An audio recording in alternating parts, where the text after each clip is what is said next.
कृष्ण चैतन्य प्रभु नित्यानंद श्री अद्वैत गदाधर श्रीवासादि गौरभक्तवृंद।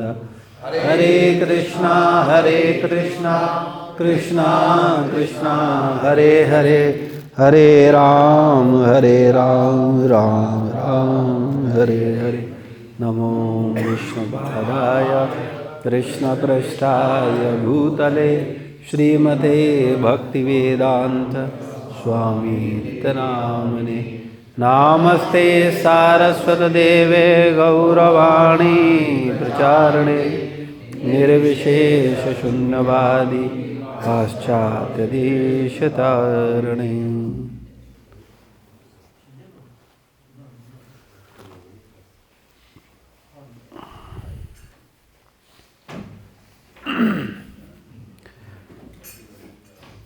वरिष्ठ वैष्णवों के साथ व्यवहार ये हो गया था, है ना? होना है, हो गया था। गुरु बंधु, गुरु भाई बहन से व्यवहार ये होना है ना। गुरु बंधु एक दूसरे को प्रभु संबोधित करें, फिर भी किसी को भी प्रभु होने का प्रयत्न नहीं करना चाहिए, क्योंकि हम ऐसे संबोधित किए जाते हैं। अतः हमें सेवक रहते हुए दूसरों को प्रभु मानना चाहिए। तो ये मूल भाव है। जब तक हम इस भावना में नहीं रहेंगे, हम भक्ति में प्रगति नहीं कर सकते। हम लोगों को हमेशा क्या सोचना चाहिए कि हम स्वयं को दास माने और सबको प्रभु। ऐसा भाव सबका होना चाहिए, सब लोगों को ऐसा अभ्यास करना चाहिए। ऐसा कि नहीं 2-4 लोग इसका अभ्यास करें और बकाया सब प्रभु माने, या चलो 2-4 लोग प्रभु माने और बकाया सब अपने को दास माने। ऐसा नहीं, सब लोगों को एक भाव रखना चाहिए। खास करके जब हम गुरु भाइयों के बीच में होते हैं, गुरु बहनों के बीच में होते हैं, तो हमें एक दूसरे के साथ मैत्री भाव रखते हुए, मैत्री में भी ये भाव रखते हुए कि हम सेवक हैं और ये प्रभु है, यानी उसको बड़ा माने और अपने को छोटा माने। ऐसा भाव रखते हुए अगर हम संग करेंगे तो हम भक्ति में प्रगति करेंगे। मैं कई बार आप सब लोगों को एक बात बोलता हूँ, क्या आप वास्तविकता में भक्ति प्रगति करना चाहते हो? क्या ये मन में भाव रहता है वास्तविकता में प्रगति करना चाहते हैं, या हम केवल आध्यात्मिकता के नाम पर कुछ मानसिक मनोरंजन ही करना चाहते हैं, या बौद्धिक तर्क वितर्क करना चाहते हैं? ये व्यक्तिगत अपने आप से सवाल जरूर पूछना चाहिए। क्या हम सच में प्रगति करना चाहते हैं? क्या हम वास्तव में भक्ति में प्रगति करने के इच्छुक हैं? क्या हम वास्तव में भक्त बनने के इच्छुक हैं? क्योंकि जिस चेतना में, जिस मानसिकता के साथ हम लोग चल रहे हैं, उसमें हमें बहुत विचार करने की ज़रूरत है। और होता क्या है, उसका कारण केवल ये होता है कि हम समझ नहीं पाते हैं हमें किसका संग करना है और किसका संग नहीं करना। और एक चीज़ सबसे बड़ी हम नहीं समझ पाते हैं कि चलो संग भी करना है तो किसकी कौन सी बात लेनी है और किसकी कौन सी बात नहीं लेनी है। इसको ऐसे समझिए, हर भक्त में अपने गुण हैं और अपने दोष हैं, ठीक है? और हम लोग किन से प्रभावित होते हैं? दोस्त से प्रभावित होते हैं कि गुण से प्रभावित होते हैं? दोस्त से। तो उसका जो दोष होता है वो तो हमें दिख ही जाता है। देखो, बोलने की ज़रूरत नहीं है, लेकिन ईमानदारी से आप सब लोग साथ में सेवा करते हैं तो हम लोग एक दूसरे के दोष देख लेते हैं कि नहीं देख लेते हैं? ठीक है, बोलेंगे नहीं लेकिन देख तो लेंगे। और देखने में जो चीज़ मेरे मन को अच्छी लगेगी वो हमें लगेगा हम इतने अनुशासित क्यों हैं, हम ऐसा क्यों कर रहे हैं जब ये नहीं कर रहा है, और ये तो नया है या ये पुराना है, तो जब ये नहीं कर रहा है तो हम क्यों करें? तो ऐसा करके क्या करते हैं, हम अपने को खराब करते हैं कि अच्छा करते हैं? खराब करते हैं। तो इसलिए बहुत बुद्धिमत्ता से भक्तों का संग करना चाहिए। अगर किसी को भक्तों का संग करना नहीं आया तो वो भगवत धाम नहीं जा सकता। भगवत धाम तो दूर की बात रही, वो अपने इस जीवन में भी भक्त नहीं बन पाएगा। भक्त बनने के लिए उसे क्या करना पड़ेगा? पहले उसको स्वयं सही मूड, सही भावना में आना पड़ेगा। अगर हम इसको बिल्कुल ऐसे समझें, अगर हम अच्छा आचरण नहीं रखते हैं तो हम किसी दूसरे को अच्छे आचरण का प्रेरणा कैसे दे सकते हैं? ये बात बहुत गंभीर है। जैसे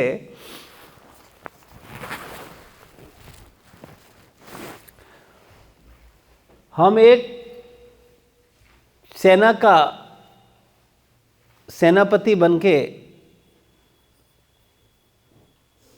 अपनी सेना का प्रतिनिधित्व करते हैं, तो जो सेनापति है उसे क्या होना चाहिए? बहुत उत्साही होना चाहिए, और उसका आचरण खुद कैसा होना चाहिए? बहुत हाई स्टैंडर्ड होना चाहिए। ठीक, तभी तो वो क्या करेगा कि अन्य लोगों को अपने आचरण से, अपनी सोच से, अपने व्यवहार से एक अच्छी चेतना दे पाएगा। नहीं तो क्या होगा, जैसा वो होगा उसके साथ रहने वाले लोग वैसे हो जाएंगे। मैं बार बार एक चीज़ बोलता हूँ कि आप जैसे भक्त के साथ रहोगे वैसे बन जाओगे। कोई बहुत सेवा करने वाला भक्त होगा, अगर उसका संग करोगे तो उसका गुण आपके अंदर आ जाएगा, आप भी बहुत सेवा करने लगोगे, है ना। कोई बहुत अच्छी साधना कर रहा है, उसका संग करोगे तो उसका गुण भी आपके अंदर आएगा। और अगर कोई झगड़ालू है, झगड़ा कर रहा है, उसका संग करोगे तो आप भी झगड़े करने चलोगे। कोई अगर छोटी छोटी बात पे इरिटेट हो जाता है, तो अगर आप ऐसे भक्त का संग करोगे तो क्या होगा? आप भी इरिटेट होने लगोगे। तो ये संग बहुत इंपॉर्टेंट है। जो व्यक्ति सही प्रकार से संग करेगा वो जीते जी इसी जीवन में भगवत धाम चला जाएगा। लेकिन जो व्यक्ति सही संग नहीं करेगा, वो भक्तों के संग में रह करके भी प्रगति करने के बजाय क्या करेगा? अपने को नीचे गिरा लेगा, खत्म कर लेगा। और अक्सर ऐसा देखा गया है कि लोगों का आध्यात्मिक श्रद्धा, भक्ति में समय होने के साथ साथ क्या होना चाहिए? बढ़ना चाहिए कि गिरना चाहिए? लेकिन परिणाम क्या होता है? क्या अनुभव है?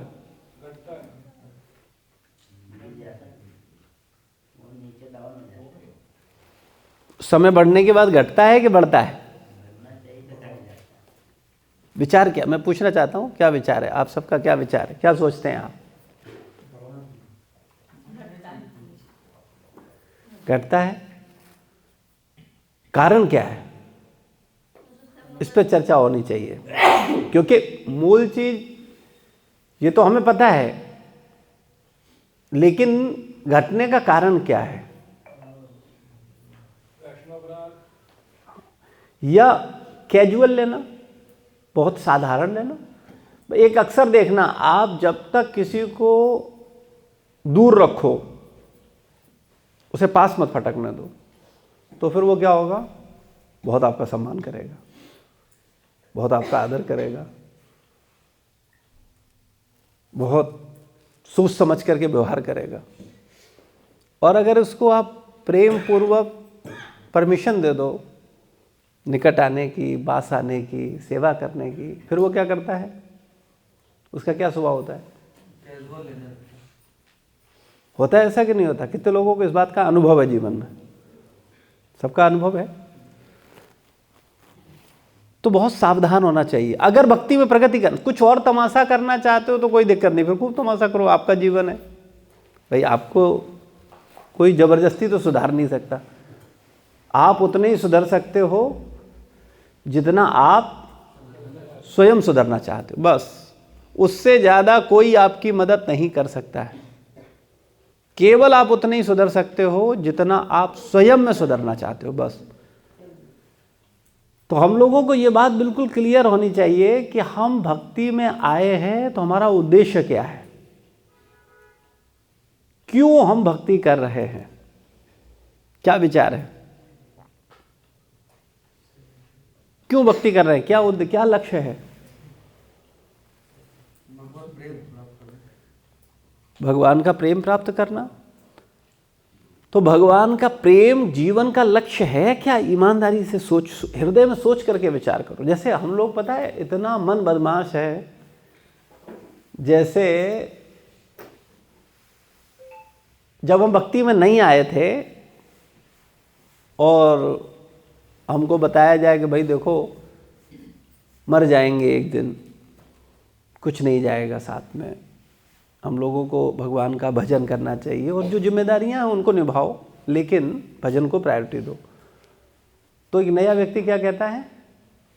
हाँ हाँ वो तो पता है, उसमें कौन सी बात है, तो मालूम है, सब जानते हैं मर जाएंगे। बोलते हम लोग नहीं बोलते। फिर समझाया जाता है भाई इस पर विचार करो, ये बात हम समझ नहीं पा रहे हैं। बोल भले ही रहे हैं लेकिन इस बात को पकड़ नहीं पा रहे हैं कि हम मर जाएंगे और मृत्यु का मतलब क्या है, इस पर हमारा कोई विचार नहीं है। तो व्यक्ति थोड़ा थोड़ा समझता है, विचार करता है, और जब वो विचार करता है तो उसे लगता है थोड़ा सा कि नहीं नहीं मैं जो कर रहा हूँ वो बहुत सही नहीं कर रहा हूँ। फिर वो उस पर क्या करता है? काम करना शुरू करता है थोड़ा सा। इसी प्रकार से जब हम भक्ति में आते हैं तो रोज सुनते हैं हमारे जीवन का लक्ष्य क्या है? भगवत प्रेम, कृष्ण प्रेम, है ना, गुरु प्रेम, ये हमारे जीवन का क्या है? भक्त प्रेम, ये जीवन का क्या है? लक्ष्य है। और एक बात नोट कर लो डायरी में, जब तक तुम्हारा प्रेम गुरु प्रेम नहीं होगा, कृष्ण प्रेम हो ही नहीं सकता। जब तक हम भक्त प्रेम नहीं करेंगे तब तक कृष्ण प्रेम नहीं होगा। और हमको क्या लगता है? बोले सीधे ऊपर चलो, भक्तों को लात मारो, गुरु को लात मारो और सीधे पहुंचो कहाँ? बोले भगवान से प्रेम करेंगे। बस एक लक्ष्य है, भगवान से प्रेम करना। संभव है? तो जब संभव नहीं है और प्रयास उसी दिशा में है, हम क्या प्रयास कर रहे हैं? अच्छा, एक और मेरा प्रश्न है फिर, ये क्लास करने के पीछे क्या उद्देश्य है? आपके निर्देश है इसलिए आ जाते हैं। आपके निर्देश है इसलिए आ जाते हैं, तो सीख लेंगे। नहीं तो आने के बाद क्या आप कुछ विचार करते हैं? गुरु के प्रति शरणागति के उद्देश्य है इस क्लास में। नहीं, मेरा प्रश्न यह है, क्या विचार करते हैं कि केवल हम लोगों की एक बड़ी गंदी आदत है यंत्रवत हो जाना। हर कार्य में हम यही करते हैं, चाहे जप हो, चाहे सेवा हो, चाहे संबंध हो, चाहे प्रेम हो, हाँ ठीक, एक यंत्रवत हो जाना बस, उसमें कोई विचार। अच्छा, कुछ तो भगवान की कृपा से ऐसे होते हैं उनका ऊपर का खाली होता है, बुरा मत मानना, लेकिन ये बिल्कुल सही बात है, उनमें इतनी समझ ही नहीं है। और ये मैं नहीं कह रहा, ये श्रीमद् भागवत बोल रही है। श्रोता कितने प्रकार के बताए गए हैं? 4 प्रकार के हैं, ठीक है ना। तो अलग अलग श्रोता है ना। तो कैसा श्रोता है, उस श्रोता के हिसाब से उसको लाभ मिलता है, क्योंकि श्रोता का स्तर बताता है कि उसकी पात्रता क्या है। तो पात्रता के अनुरूप ही व्यक्ति क्या करता है, उस चीज को ग्रहण कर पाता है, वरना वो ग्रहण ही नहीं कर, खूब सुनता रहे। सुनने से खाली काम बनने वाला नहीं। प्रभुपाद जी भगवत गीता के एक तात्पर्य में बोलते हैं कि अगर आप खूब सुनते रहो और आप क्या सोचो कि आपने आध्यात्मिक चेतना देने वाले गुरु को ठग लिया है, क्योंकि मैं खूब सुनता हूं और मैं कोई जिम्मेदारी नहीं लेता, कोई सेवा नहीं करता, लेकिन मैं खूब सुनता हूं, तो उसका प्रगति होगा, उसको लाभ मिलेगा? क्यों नहीं मिलेगा? जो सुना उसको आचरण में उतारा ही नहीं। जो सुना उसको आचरण में उतारा, ठीक, और सेवा नहीं करेगा तो प्रेम भाव ही नहीं आएगा। हाँ, सबसे बड़ी चीज, जब तक वो सेवा नहीं करेगा तो उसके अंदर प्रेम भाव नहीं आएगा, और प्रेम भाव नहीं आएगा तब तक उसके अंदर किसी भी बात को ग्रहण करने की पात्रता आएगी ही नहीं। वो खूब सुनता रहे, खूब सुनो। अच्छा, हम एक चीज़ बताओ ईमानदारी, आप में से कितने लोग हैं जो परमहंस नहीं बनना चाहते?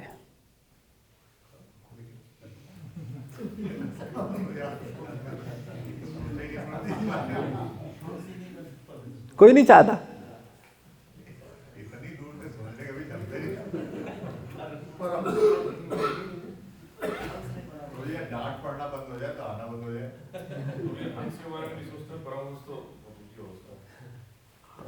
तो यही तो समस्या है, सबसे बड़ी प्रॉब्लम यही है। हमारी गोल ही नहीं है, उसमें आपका क्या दोष है? आपका दृष्टि नहीं है।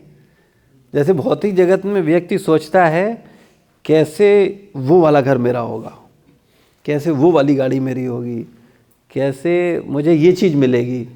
ऐसे ही आध्यात्मिक जीवन में जब तक किसी के कोई गोल ही नहीं है कि हम कैसे एक अच्छे भक्त बन जाएं, कैसे एक अच्छे हंस बन जाएं, हम कैसे परम हंस बन जाएं, हम कैसे महाभागवत बन जाएं, है ना। लेकिन वो नकली तरीका नहीं है, उसको पाने के लिए असली चेतना में जाना पड़ेगा, एक सही मूड में जाना। लेकिन लक्ष्य तो हो, डिसाइड तो हो। अभी तो कोई उद्देश्य नहीं है जीवन का। उद्देश्य बस क्या है, ठीक है, रूटीन में अपना जो है वो चल रहा है, जो हो गया वो ठीक है।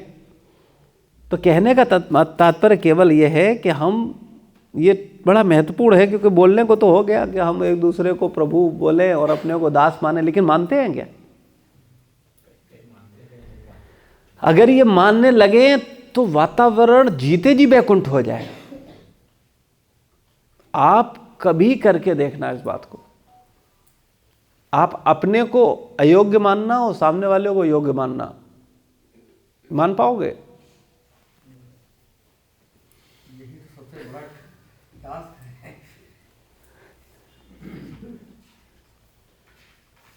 और उस कई बार हमारा ये बड़ा मुश्किल होता है, हम ये मानने की पोजीशन में नहीं होते, और फिर ये ऐसा बीमारी बन जाती है कि फिर ये मेरा स्वभाव बन जाता है।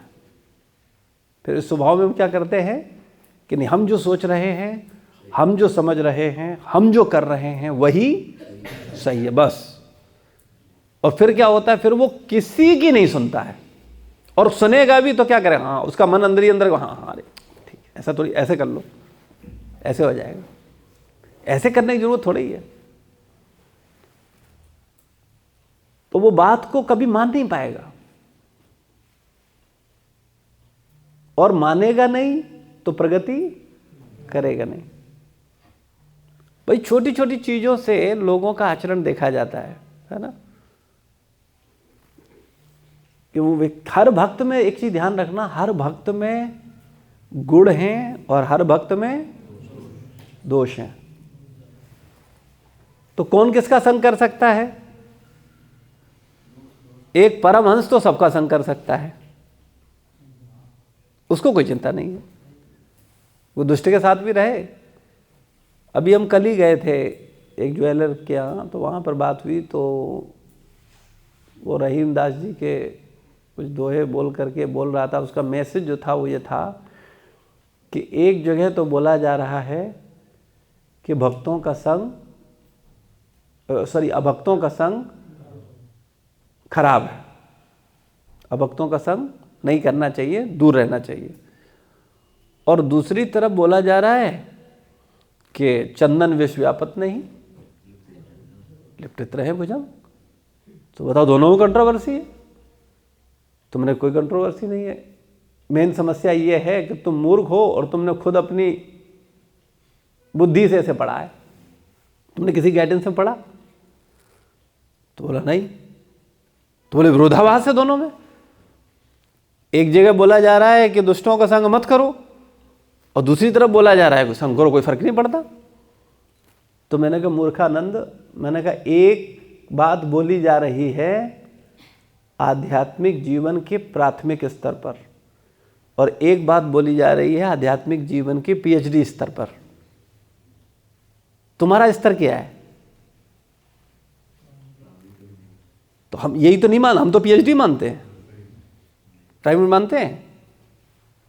पूछो अमृत नाम प्रभु से, सर्वगुणी प्रभु से पूछो, किसी से पूछ लो, नहीं तो देवरक्षा को फोन मिलाओ।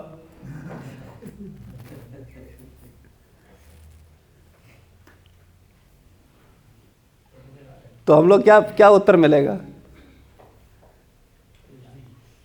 तो कहने का मूल मतलब यही है, समस्या यही है कि हम अपने को समझते ही नहीं है कि हमें हमारा स्तर क्या है और हमें क्या, हम ये ना सोचें। मैं फिर बार बार एक चीज़ आप सबको बोलता हूँ, सभी लोगों को, कि हमें कदापि ऐसा नहीं सोचना चाहिए कि हम भक्ति में या आध्यात्मिक चेतना में बहुत कुछ समझ गए। हमें हमेशा सीखने के मूड में रहना चाहिए, और जो सीखने के मूड में है उसकी चेतना अलग दिखती है। और आप देखना चाहो तो एक बहुत सरल तरीका बताएं। जब सत्संग हो रहा हो, कोई भी क्लास चल रही हो, और जो व्यक्ति बहुत ध्यान से, बड़े श्रद्धा से एक एक बात को केवल ये सोच करके सुन रहा हो कि ये सारी बातें मेरे लिए है। अगर जूम पे भी क्लास चल रहा हो तो वीडियो ऑन होना चाहिए, और एकदम सावधान होकर के एक एक बात को सुन रहा हो। जो थोड़ा सा खाना पीना भी चल रहा है, थोड़ा इधर उधर भी देख, थोड़ा हाँ अच्छा ऐसा कर लो, थोड़ा वीडियो भी बंद कर ले, फिर थोड़ा खोल ले बीच में, फिर आ जाए, तो समझ लो फिर उसका स्तर कुछ नहीं है। तो हम लोगों को ये बात बहुत समझनी चाहिए कि हमें कभी भी ये समझना चाहिए हमारा स्तर क्या है। और अगर हम अपने को नहीं पहचानेंगे तो हम कैसे आगे बढ़ेंगे। तो मेरा केवल इतना निवेदन है कि एक भक्त क्या सोचता है कि मैं दास हूं और सामने वाला ऐसा स्वामी है, प्रभु है। तो ऐसा हम कब सोच पाएंगे? जब हम सबसे अपने को क्या मानेंगे? नीचा मानेंगे। तो कई बार प्रश्न उठता है, क्या सबसे नीचा मान करके फिर सेवाएं और मैनेजमेंट संभव है? क्या विचार है? क्या सोचते, आपका विचार क्या, आप लोग क्या सोचते हो?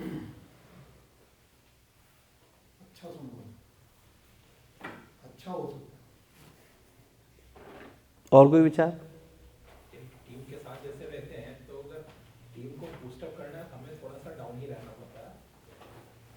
तो अगर एज ए मैनेजमेंट उठना है तो ये टीम की तरह काम करने के लिए ये भाव अच्छा है, ऐसा मेरा अपना है। और किसी का कोई विचार? क्या विनम्र रह करके मैनेजमेंट सेवा हो सकती है या नहीं हो सकती?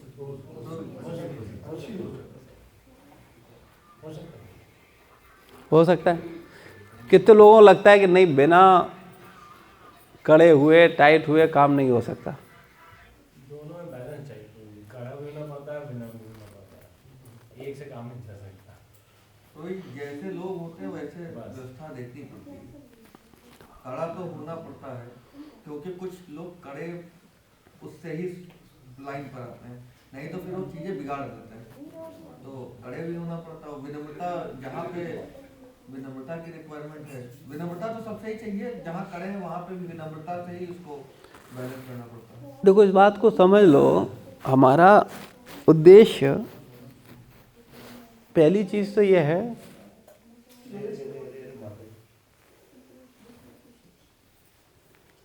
हम लोगों को हमेशा ये ध्यान रखना चाहिए कि विनम्रता भक्तों का आभूषण है। अगर कोई भी व्यक्ति विनम्र है तो प्रगति कौन करेगा? जो विनम्र है। ठीक है। और विनम्रता का मतलब क्या होता है वो भी समझना आवश्यक है। विनम्रता होती क्या है? कोई कितना भी कठोर होकर के भी पूर्ण विनम्र हो सकता है, बशर्ते वो पूर्ण रूप से शरणागत भाव में कठोर हो। उसकी कठोरता उसके मानसिक रोगों से प्रकट नहीं होनी चाहिए। कठोरता बुरी नहीं है, लेकिन कठोरता का कारण क्या है, कठोरता का रीजन क्या है। अच्छा, कुछ लोगों की समस्या ये होती है कि वो खुद भी अच्छा नहीं करेंगे और अच्छा होने भी नहीं देंगे, करेंगे भी नहीं और होने भी नहीं देंगे, और अगर कोई करे तो उन्हें उनसे बहुत बड़ी पीड़ा हो जाएगी। तो मुझे एक विचार आ रहा है कि कठोरता और विनम्रता कैसे उसको समझें। तो जैसे एक माँ है, तो माँ बच्चे के प्रति विनम्र ही होती है, दयालु होती है, लेकिन जब कुछ वो गलती करता है तो फिर कठोर बनती है और उसको सुधारने के लिए, ना कि उससे किसी वैमनस्य के। हाँ, तो सबसे बड़ी चीज़ है ये जो प्रेम पूर्वक कठोरता, किसी को कठोरता लगती नहीं है, लेकिन हम उतना प्रेम भी तो करें। हम कठोर ही कठोर बने रहें तो वो तो ठीक नहीं है ना। हमारा प्रेम भी होना चाहिए हमारा, और वो कब होगा, जब हम स्वयं उस स्तर पे होंगे। लेकिन वो स्तर हमारा होता नहीं है, और हम उस स्तर की जिम्मेदारी जब लेते हैं तो फिर हम परेशान होते हैं। तो इसलिए हम लोगों को बहुत एक बड़ा सरल तरीका है, जिसको मैं कई बार बोला हूँ लेकिन लोग मानने को तैयार नहीं होते।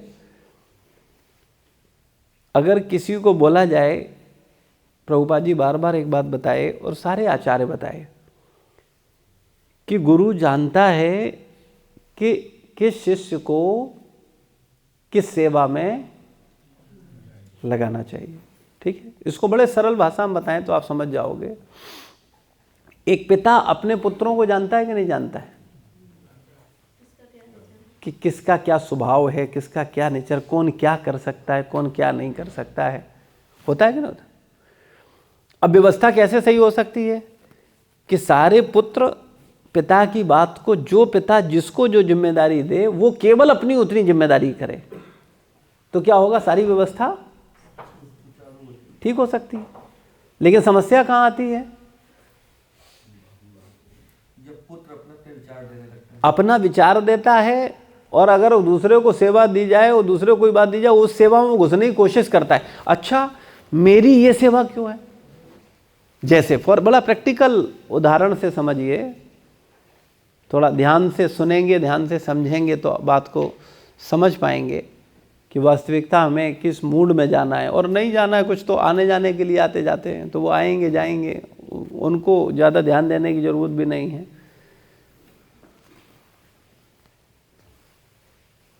तो व्यक्ति कितने ध्यान से समझ रहा है, वो बात हम लोग बात क्या कर रहे थे, बात दिमाग से निकल गई। किस, हाँ, किसको क्या सेवा, तो किसको क्या सेवा दिया जाए, जिसको जो जिम्मेदारी, जितनी जिम्मेदारी दिया जाए, अगर वो केवल अपनी उतनी जिम्मेदारी को अच्छे से करे तो निश्चित रूप से क्या होगा, सारी व्यवस्थाएं ठीक हो सकती हैं। लेकिन होता क्या है, जैसे एक व्यक्ति को बोला जाए कि भाई अल्लाह, हर भक्त का अलग अलग स्वभाव होता है।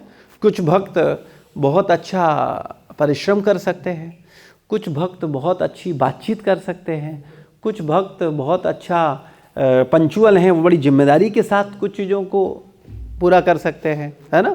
और कुछ भक्तों के साथ समस्या होती है कि वो बहुत अच्छे से लोगों से बात कर सकते हैं, लोगों से बात कर सकते हैं, कुछ लोग अच्छे होते हैं, और कुछ लोग होते हैं विनम्र रह कर के अपने को दासत्व भाव में रख के गुरु परंपरा को प्रधानता देते हुए विनम्रता से बात कर सकते हैं। तो कैटेगरी अलग अलग है ना। तो अलग अलग व्यक्तियों को उनकी पात्रता और योग्यता के अनुसार उनको अलग अलग सेवाओं में नियोजित किया जा सकता है। लेकिन ये कैसा संभव होगा, जब वो उस बात को मानने को तैयार हो। अब उसमें समस्या क्या होता है कि एक भक्त को कोई सेवा दिया जाए तो दूसरा भक्त उस भक्त की सेवा को लेकर के क्या होता है, परेशान होता है। क्यों? क्योंकि उसका लक्ष्य भगवत धाम और भगवत प्रेम नहीं है। वो चूंकि संसारी चेतना में रहा है, तो जब भक्तों के बीच में आता है तब भी वो उसी चेतना में घूमता है कि इनको ऐसा कैसे हो रहा है। वो सांसारिक दृष्टिकोण से देखता है। अच्छा, चूंकि उसका बुद्धि इतना शरणागत तो हुआ नहीं है कि वो अपनी सांसारिक बुद्धि हटा दे, वो सांसारी बुद्धि लगा करके वो देखता है, देखो ये भक्त को ऐसा हुआ जा रहा है और इसको ऐसा हुआ जा रहा है, उसको ऐसा हुआ जा रहा है। लेकिन आध्यात्मिक दृष्टिकोण से सब समान है। लेकिन उस दृष्टिकोण पे जब हम पहुंचे तब तो हम एक मूड में रह पाए। इसीलिए मैं पूछ रहा हूं, क्या वास्तव में हमारी आध्यात्मिक चेतना में जाने की इच्छा है? क्या हम वास्तव में उस लक्ष्य को प्राप्त करना चाहते हैं? और इसीलिए क्या होता है, हम कई बार एक दूसरे को समझाने में लग जाते हैं। अच्छा, ये बात कितने लोगों ने महसूस करी है कि हम लोग एक दूसरे को खूब समझाते हैं? और समझाते क्या है? दुनियादारी ज्यादा समझा देता है। नहीं, वो केवल एक बात समझाता है, हम अच्छे हैं और सब बुरे हैं, और कुछ उसकी सार कुछ नहीं होगा। आप कभी बात कर, अगर तुम लोग मूर्ख हो इसलिए नहीं समझते हो, मैं एक ही बात बोल रहा हूं, कोई भक्त के पास बैठो और उसकी चर्चा सुनो तो उसकी चर्चा सुन करके आपको इस निष्कर्ष पे पहुंच जाओगे कि ये बताना क्या चाहता है। उसके आधे घंटे की बात सुनो, उसके किसी व्यक्ति के विशेष की बात नहीं है, ये सबकी बीमारी है। आप चुपचाप किसी व्यक्ति को केवल ऑब्जर्व करो, उसके बाद जाओ और उसके बाद खड़े हो जाओ, बस, ठीक है। फिर उसके बाद वो क्या कहता है? अपना ही गुणगान करता है। हाँ। धीरे धीरे औरों के क्या करेगा? हम तो ये करते हैं, हम वो करते हैं, हमने ऐसा कर दिया, हमने वैसा कर दिया, वो ऐसा नहीं करता, इसने ऐसा नहीं किया, उसने वैसा नहीं किया, उसने ऐसा नहीं किया। होता है कि नहीं होता है? और जब आप इन विचारों में भाग लेते हो तो आप फिर कैसे होते हो? आप भी वैसे बन जाते हो। इसीलिए मैं बार बार बोलता हूं कि अगर आप लोग चुप हो जाओ तो मेरा काम बहुत आसान हो जाए। आप एक दूसरे को ज्ञान देना बंद कर दो बस, कि हाँ, हम लोगों को प्रेरित करें, लेकिन केवल किस लिए प्रेरित करें? सेवा करने के लिए। हम उनको ये प्रेरित करने की कोशिश ना करें कि हम अच्छे, अरे भाई तुम्हें बोलने की आवश्यकता नहीं है। तुम अगर सही कार्य कर रहे हो, सही दिशा में कर रहे हो, लोगों को दिख रहा है, तुम बोल करके अपनी बेइज्जती करवा रहे हो, मगर तुम्हें समझ में नहीं आता।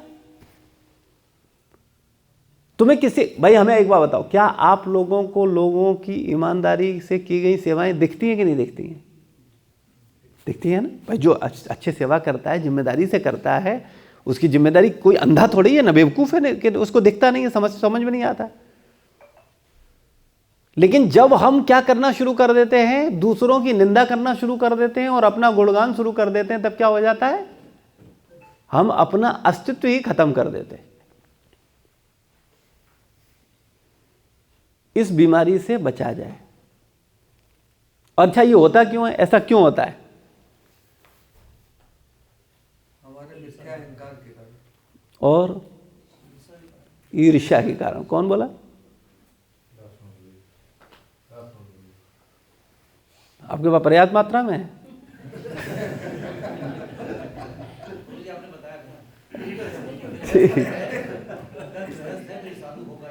हाँ, गृहस्थ है तो ईर्ष्या होगी। तो ये मेन बीमारी है। इसी को बस समझ जाओ, बस काम बन जाएगा। और हम कई बार, बुरा मत मानना, अच्छा हम एक दूसरे के दोष देख लेते हैं कि नहीं देख लेते हैं? और अपने तो दोस्त भी बुरे लगते हैं। तो ये इसका मतलब है, हम जब आज के 8 साल पहले बीमार थे और 8 साल बाद भी, तो तरक्की क्या हुई बताओ जरा भाई, ईमानदारी बताओ। हम 10 साल पहले भी यही भावना में थे और 10 साल बाद भक्ति के भी इसी भावना में, तो हमने क्या तरक्की की? हमें बताओ, आप समझा दो हमें कि हमने ये तरक्की की है। स्वभाव तो आपका टस से मस नहीं हुआ, बाहरी आवरण चेंज हो गए, स्वभाव तो वही है ना। तो हम लोग इस भावना से निकलने की कोशिश करें। ये भावना से नहीं निकलेंगे तो हम अपना कल्याण नहीं कर पाएंगे, ये बात समझें। हमें निंदा करनी है तो किसकी करनी है? केवल। अच्छा, एक बात बताओ, अगर हमें कोई ऐसा भक्त मिले तो हमें जरूर बताओ, और ऐसे भक्त का नाम लेना चाहिए। बताओ ईमानदारी से, कोई ऐसा भक्त मिला आपको जो अपनी निंदा करता हो?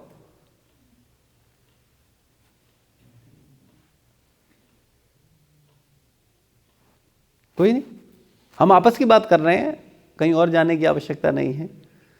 हम लोग आपस में इस बात पर अभ्यास कर सकते हैं।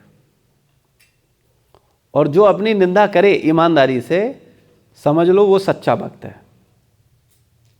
ठीक है, क्योंकि ईमानदारी से निंदा करेगा तो जो वो बोल रहा होगा वो कमी उसके आचरण में आपको भी दिख रही है और उस बात को वो भी बोल रहा है, तो इसका मतलब है वो पक्का सही पथ पर चलना शुरू कर दिया है। क्योंकि ये बहुत बड़ा कार्य हो जाता है।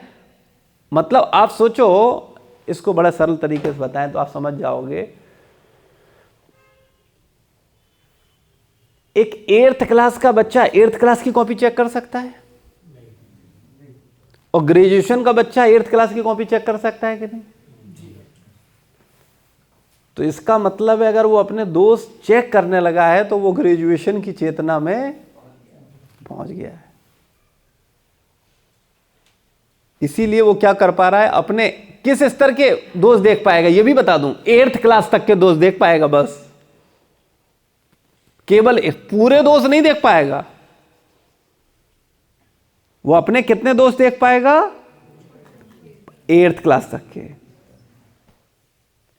जैसे भौतिक शिक्षा है ना, हम भौतिक चीजों को बहुत अच्छे से समझते हैं लेकिन आध्यात्मिक चीजों को नहीं समझते हैं।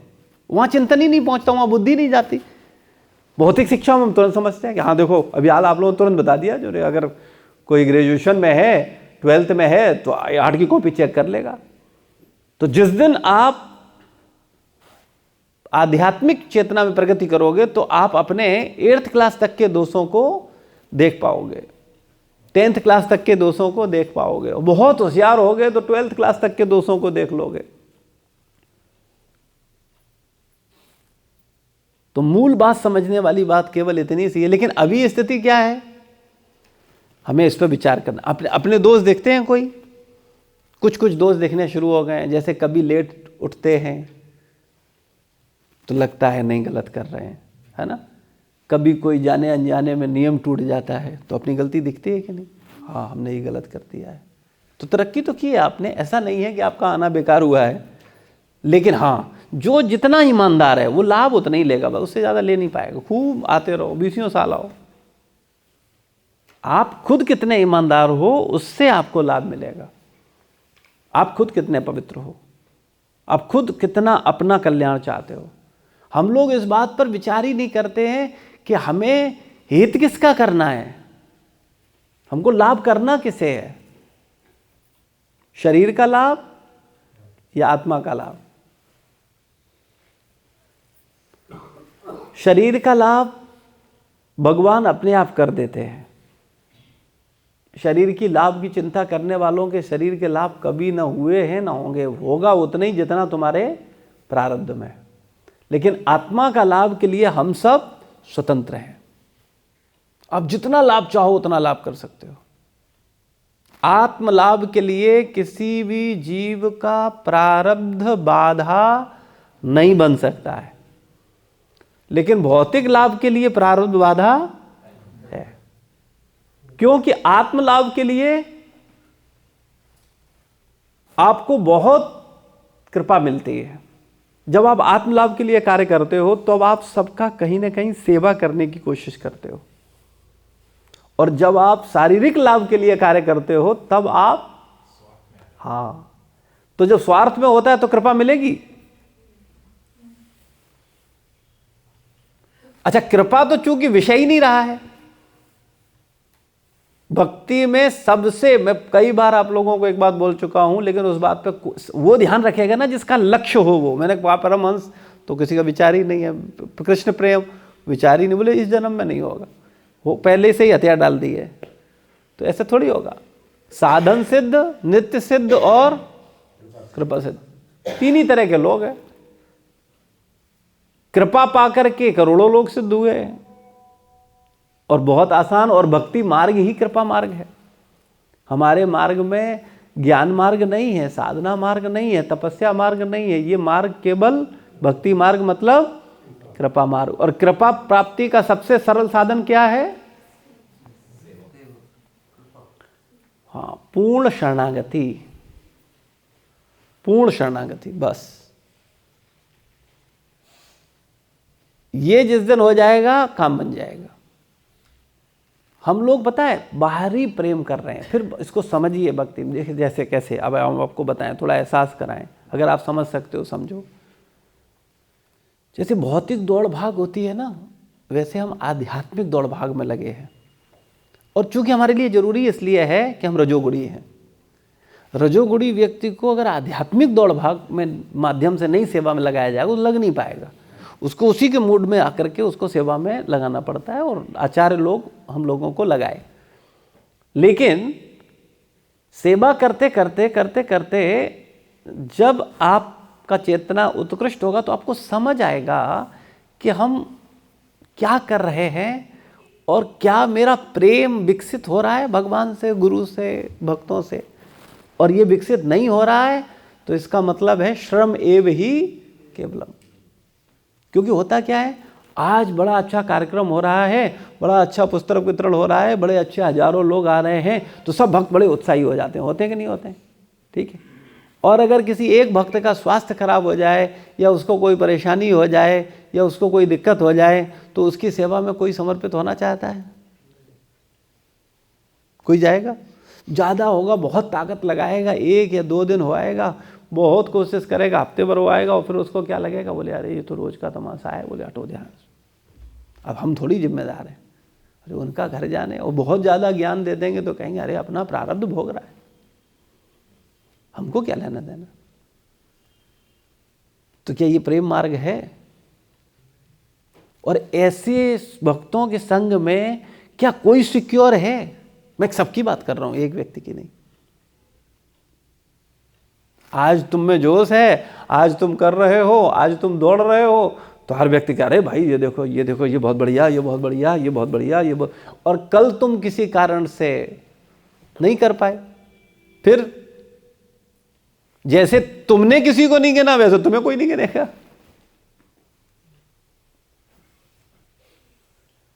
तो ये विचारणीय है।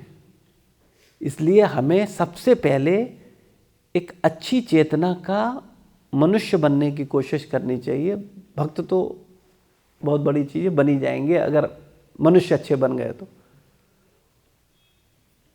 हम लोगों को ये, और ये कैसे होगा ये भी समझ ले। ये बातें जब सुनते हैं ना तो फिर आदमी अपना दिमाग लगा करके कोशिश करता है, एक दूसरे को ऑब्लाइज करने की कोशिश करता है।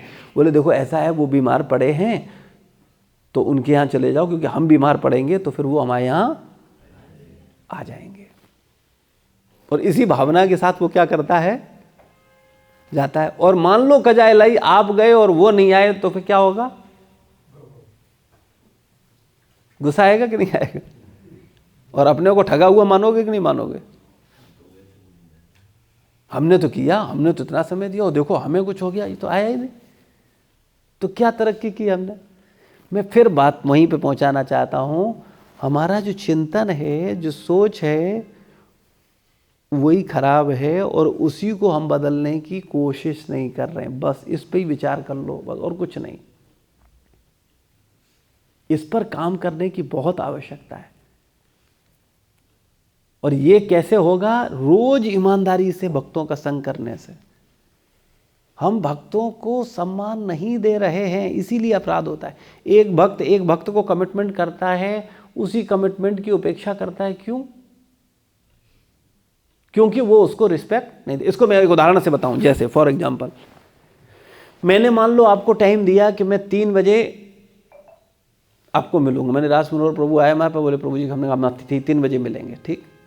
और हमारा प्रयास होता है कि हम 3 बजे तक जाएं, लेकिन बहुत प्रयास नहीं होता। हो सकता है हम 3:30 बजे पहुंचे, हो सकता है हम 4 बजे पहुंचे, ठीक है। और वहीं अगर गुरु महाराज टाइम दिए कि 3 बजे आ जाना, तो हम 2:30 बजे ही पहुंच जाएंगे वहां। बात समझ में आ रही है? अब अगर कोई मूर्ख होगा तो क्या अपेक्षा करेगा? उसका जितना चेतना होगा वो उससे ऊपर सोच नहीं सकता। तो हम लोगों को बहुत सावधान हो। प्रभुपाद जी, हम एक बार की बात है आपको बताएं, गुरु महाराज जी से मिलने के लिए करीब 4 घंटे बैठे और मीटिंग नहीं हो पाया, तो कोई बात नहीं आपको। अच्छा 10 अवतार प्रभु आए महाराज के सेक्रेटरी, और उनको अंदर लगा होगा कि 4 घंटे से बैठे हैं, इनको कहीं बुरा न लग जाए, तो मुझे आकर के बोले आपको पता है प्रभुपाद जी से मिलने के लिए गुरु महाराज 12-12 घंटे वेट करते थे।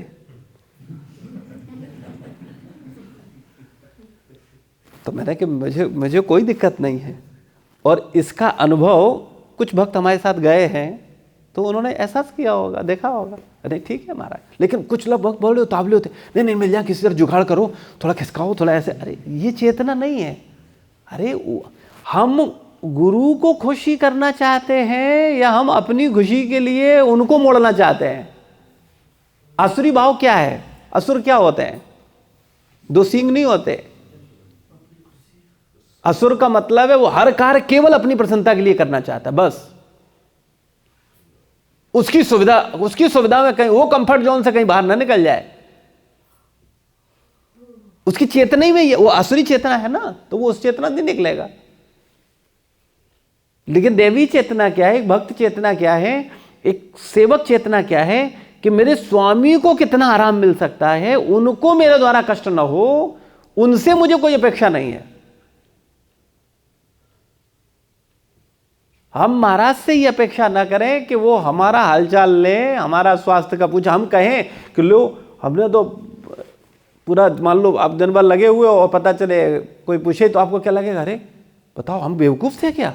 हम लगे रहे, हमारा तबीयत खराब हुआ, बताओ हमें किसी ने पूछा भी नहीं। बोले यही अरे सब मतलब की दुनिया है प्रभु, सब मतलब की, अपना काम निकालने के लिए लोग हैं। मैं बोल रहा हूँ ये ऐसी चेतना किसी और की नहीं, हमारी चेतना ऐसी है। तो हम इन्हीं भावना के लोग हैं, हम वही नाली के कीड़े हैं। तो वही चेतना हमें समझ आती है, हमें उससे ऊपर चीजें समझ ही नहीं आती। ना उस चेतना में हमने रहे हैं, ना हमने रिश्तेदारों को देखा है, ना हमारे पड़ोसियों को देखा है, ना हमने अपने परिवार में किसी को देखा है। तो हम उस चेतना में जाएंगे कहां से? और उस चेतना में जाने की किसी की इच्छा भी नहीं है। क्यों? क्योंकि हमें तो रजोगुणी सेवाएं चाहिए, हमको तो तमोगुणी सेवाएं चाहिए, हमको तमोगुणी मूड चाहिए, हमको रजोगुणी मूड चाहिए। सात्विक मूड, सात्विकी सेवा, सात्विक चेतना, उससे हमारा कोई दूर दूर तक लेना ही देना नहीं है। अच्छा, अलग अलग भक्तों ने अपने अपने मनों में अलग अलग लक्ष्य बना रखे हैं। किसी ने सोचा बोले हम ऐसे करेंगे, किसी ने सोचा हम ऐसे करेंगे, किसी ने ऐसे करें, किसी ने कहा बस ऐसे ही चलता रहेगा, बस ठीक है जैसा चल रहा है ठीक। ये जीवन का लक्ष्य नहीं है। जीवन का लक्ष्य है कृष्ण प्रेम की प्राप्ति, चित्त का शुद्धि। तो हम लोगों को इस पर बहुत ईमानदारी से विचार करना। ये तभी है क्योंकि गुरु बंधु एक दूसरे को प्रभु संबोधित करने का मतलब क्या होता है कि हम उनको स्वामी माने और खुद को सेवक माने। लेकिन सामने वाला स्वामी मान रहा है लेकिन हम स्वामी बन ना जाएं। एक संसार में बड़ी समस्या है। आप अगर किसी को स्वामी बोलो और ईमानदारी से 2-4 बार बोल दो तो वो स्वामी बन जाता है। तो ये वो स्वामी बनने की, हम उसके सेवक बने, वो हमारा सेवक बने, ऐसा भाव किसके बीच में होना चाहिए? गुरु भाई, गुरु बहनों के बीच में ऐसा भाव होना चाहिए। एक दूसरे को आदर दें, एक दूसरे को प्रणाम करें, एक दूसरे के प्रति अपने को छोटा माने।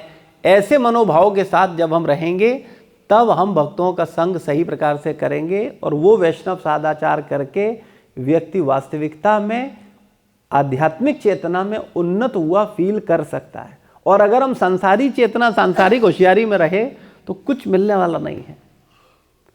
इसलिए हमें बहुत सावधान होकर के भक्तों का संग करना चाहिए।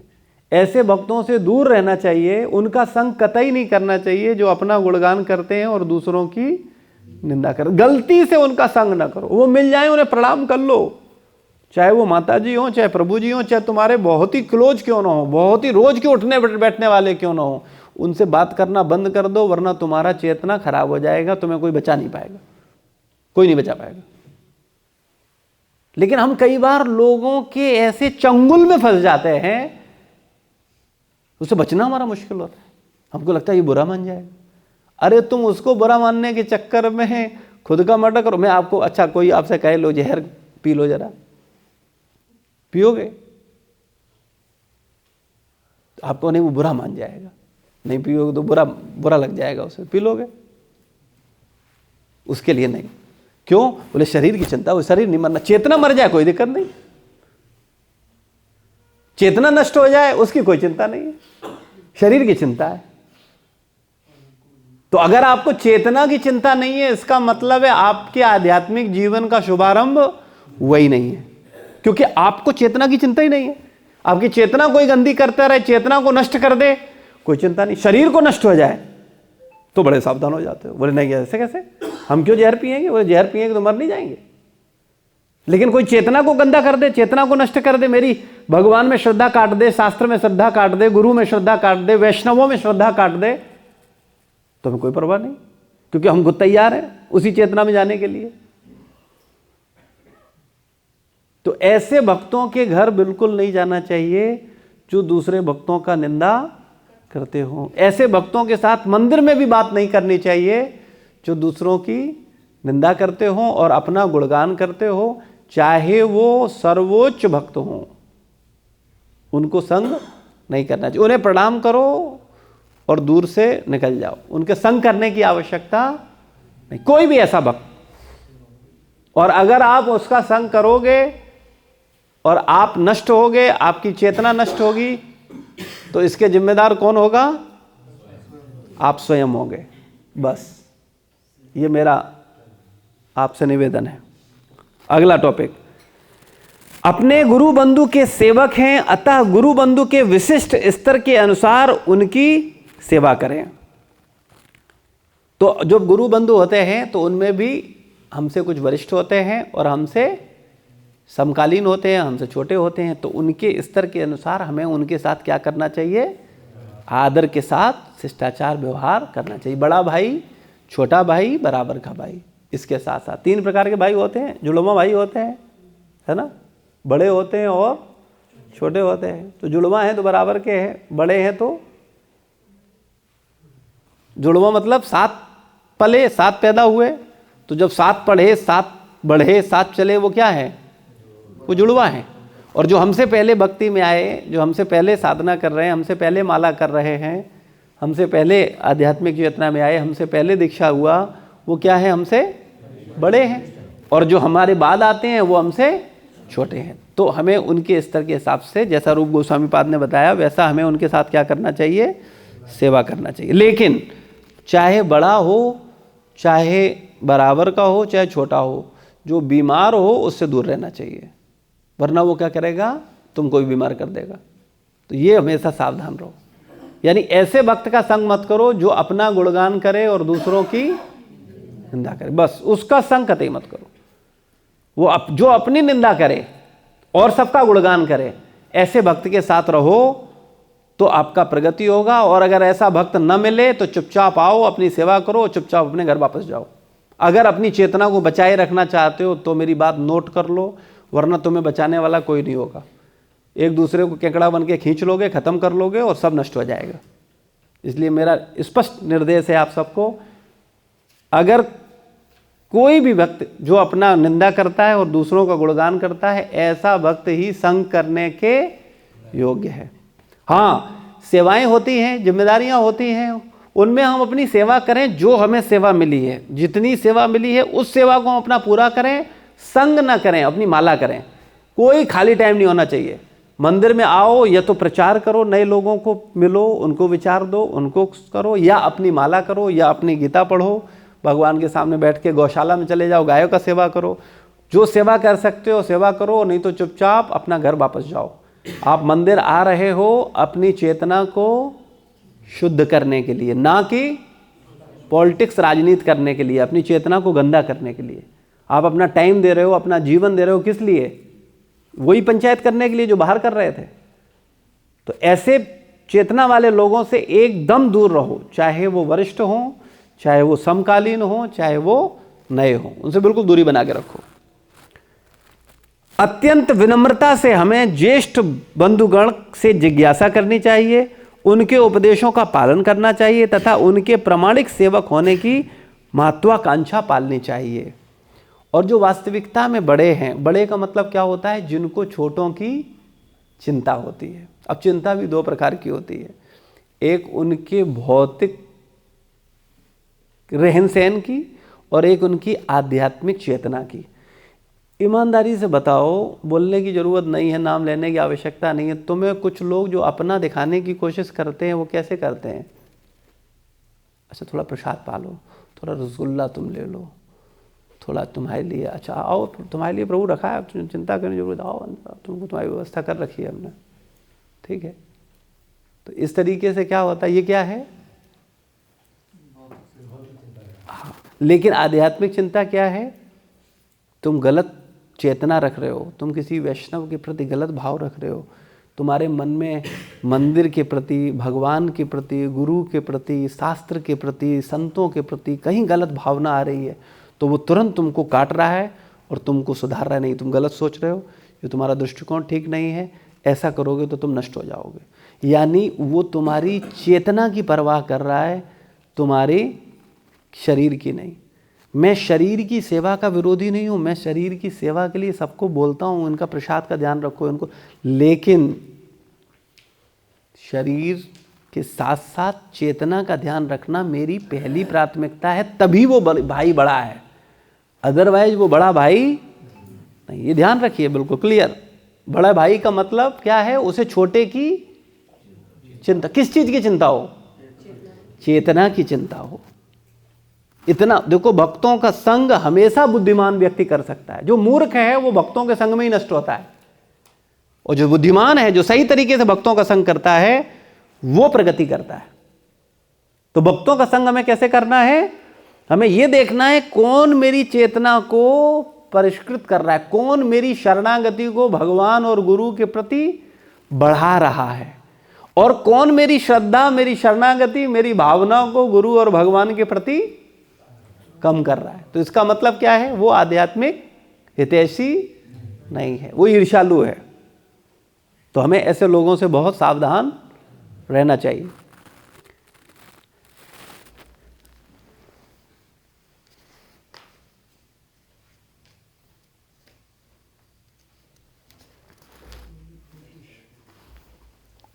अपने समकक्ष गुरु बंधु की सेवा हम उसके मित्र बनकर उनकी सहायता करके उन्हें भक्ति मार्ग में प्रेरित करके करें। हाँ चलो बस यहीं पे विश्राम देते हैं।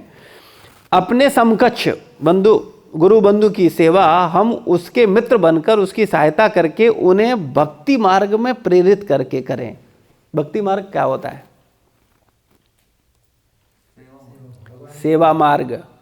हम उसे सेवा में प्रेरित करें कि कैसे वो ज़्यादा से ज़्यादा गुरु और कृष्ण को संतुष्ट करे। बस ये मूल लक्ष्य होना चाहिए, कैसे हम गुरु और कृष्ण को संतुष्ट करें, कैसे हम अपनी गुरु परंपरा को संतुष्ट करें, कैसे हमारे आचार्यगण हमसे प्रसन्न हो। बस इस भावना के अनुसार जो व्यक्ति कार्य करता है, निश्चित रूप से वो भक्ति में प्रगति करेगा। अगली बार हम लोग इसको आगे चर्चा करेंगे। श्रील प्रभुपाद की जय, गुरु महाराज की जय, समस्त भक्त वृंद की जय। कोई प्रश्न है, कोई जिज्ञासा है तो बताओ। ये पहले से निकाल के रखा करो कहाँ तक हो गया है।